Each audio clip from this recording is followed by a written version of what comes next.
Jā, sveiciens 30. aprīlī. Jā, beidzot sanāk ar Instu rakstīt. Apgulu. Karoče, pagājušajā nedēļā jau bija. Jau uztaisīju vienu video, bet tur sadāca kreņķis. Tur es ierakstīju čipa un uzreiz nepaskatījos. Viņš izrādās paņēma augstāku kvalitāti, viņš nesaglabā.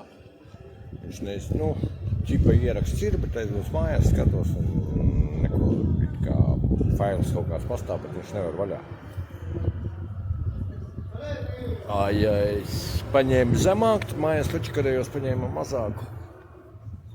To, kas ir, tā kvalitāte. Čipa uz lielo ekrānu nevar tik labi skatīties. Tad jā, tad viss ir normāli. Tālūk atbrauc uz montīžu. Domāju, labi, kaut kāds fons, domāju, nevar vienkārši pļavā kaut ko, domāju, es labi atbraukšu te. Es gribu pamēģināt vēl vienu, man ir tur settingā vēl viens prikals, ko jāpabeidīt, kā viņš izdarbojas, ka viņš filmē.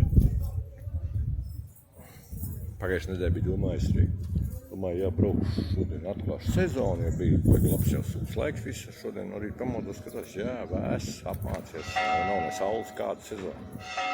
Kāda sezona, aizmirstiet, nav nekā nebūs. Zato nākamnedēļ uz Vāciju. Nākamnedēļ uz Vāciju braucu, tad jau būs kaut kas jauns. Labi, visi pagaidām, davējā tā.